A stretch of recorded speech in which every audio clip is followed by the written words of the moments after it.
Welcome to Good to Know, Pinellas County's presentation on the programs and services provided by your county. I'm your host, Nick Zoller of Pinellas County's Communications Department.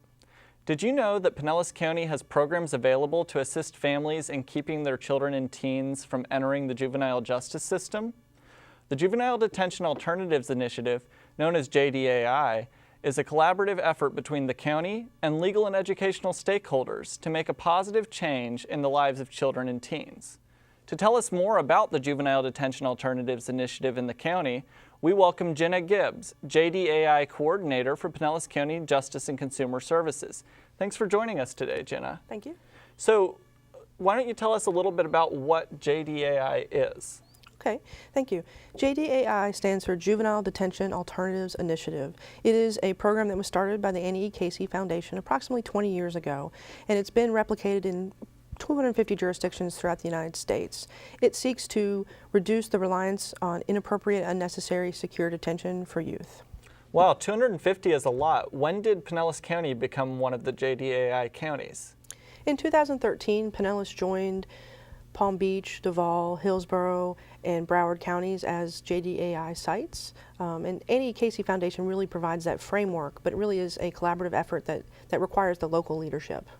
And what are the reasons for the Juvenile Detention Alternatives Initiative instead of just the traditional juvenile justice system? We know that the over-reliance of secure detention has negative outcomes for kids. Kids are developmentally very different. They're not just immature little adults or miniature little adults. So we want to provide an appropriate response to delinquent behaviors. Most kids, and research shows 9 out of 10 kids actually do have some delinquent behaviors, and the majority of them don't end up in the juvenile justice system at all, and the majority of them actually outgrow those behaviors. However, when we look at throughout the nation and in Pinellas County, when you look at the court system and the detention centers, there's an overrepresentation of youth of color. Is there outreach to try to educate different communities that are more susceptible to high numbers of youth in juvenile detention? Absolutely. I mean, this is a collaborative effort. Annie E. Casey Foundation provides that framework and technical assistance, but this really is a local program, and I collaborate with law enforcement, DJJ, the court system, a lot of different stakeholders, but one of the stakeholders that's most important is the community. We need to get communities and communities of faith to participate. They are usually the best and the first access to services when somebody's in trouble or in crisis. So we seek to engage them so we can learn what they have to offer, but also to make sure that they understand what all the variety of resources are available to them. And what are some current priorities for Jdai in Pinellas County? Well, again, Jdai seeks to reduce the utilization of detention, particularly for kids who have done failure to appears or violation of probation. Also, arrests or referrals that result from school-based offenses. We're trying to reduce that, and also providing alternatives to secure detention so youth can stay in the community and get the appropriate services they need while the community still stays safe. And are there warning signs that parents should be looking out for with their kids? Absolutely. When any parent sees or adult sees that a kid's acting out, so it can be from a very early age or it can be later onset, but the earlier the intervention, the better. If you see your kids skipping school, they're being defiant, they're committing crimes or delinquent acts, it's best to try to reach out and get that services so that you're not having to wait until it's a law enforcement type call that you're having to make, but to get those services, because kids that are acting out usually have some kind of need that's being unmet. And what does Jdai do to help parents and families keep their young ones out of the juvenile justice system? Well, information's the biggest thing. Again, if you need to access early services, earlier intervention, you need to know what those services are. So we're trying to engage the community so that they understand what is available to them. And who are the key stakeholders in our community for Jdai? DJJ, obviously, law enforcement, the judiciary and the court system, the school system, and the community and communities of faith are really the important stakeholders. And DJJ is the Department of Juvenile Justice? Yes. And what is their role in Jdai? DJJ is the primary service provider and supervisor of children who have been found to be committed a delinquent act or being charged with a delinquent act. So they're the ones that are primarily in charge of that, but they can't do it alone. The best way they can provide the services is to get the community-based services that's appropriate for those kids. So what are some possible outcomes if a child or teen ends up in juvenile detention?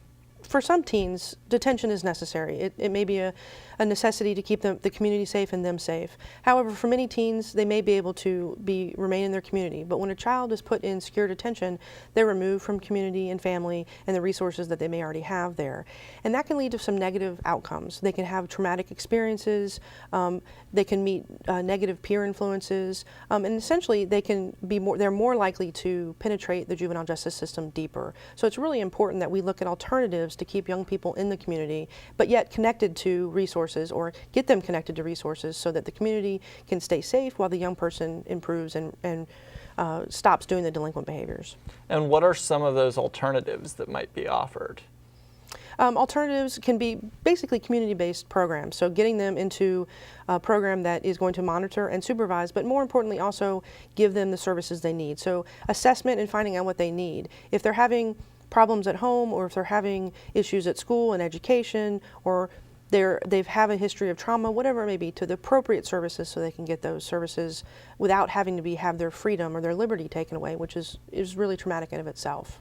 And for adults in the community who are interested in learning more, there's an interesting opportunity with the Juvenile Justice Citizens Academy. Can you tell us a little bit about that? Absolutely. Citizens Academies are a great way for residents to find out about their communities. A lot of municipalities and law enforcement agencies provide citizens academies. Unfortunately, they don't really cover a lot of juvenile justice related issues, so we decided to put on a approximately 9-week session that meets once a week, and it provides residents with an opportunity to get the behind the scenes and the information from the expert. So they go through 9 weeks, once a week. They meet at a different location and get a tour of that location, but more importantly, they get to meet with the experts who are doing the services. So they talk about children in need of services, family in need of services programs, prevention, the Juvenile Assessment Center and all the services that are provided there, civil citation, diversion programs, the court system, how the court system works, Pinellas County Jail, the Juvenile Detention Center, community-based programs like day treatment, what probation really does, and what commitment programs are, the very deep end of the program, and what aftercare services are available to the kids at different levels of services. And if someone's interested in signing up for the Juvenile Justice Citizens Academy, what would they do to do that? They contact our department, Department of Justice and Consumer Services, and just complete an application, which is also available online. Thank you so much for joining me today, Jenna, and sharing all this wonderful information. Thank you for the opportunity. If you'd like to see a repeat of this presentation, visit pinellascounty.org/eSeries. If you would like more information on Pinellas County's Justice and Consumer Services Department, visit pinellascounty.org/justice. If you want to find services or volunteer opportunities, you can dial 211 from your phone. And if you have any questions about today's topic, be sure to email them to communications-media1@pinellascounty.org, and we'll get back with you. Join us again for the next Good to Know, right here on PCC TV.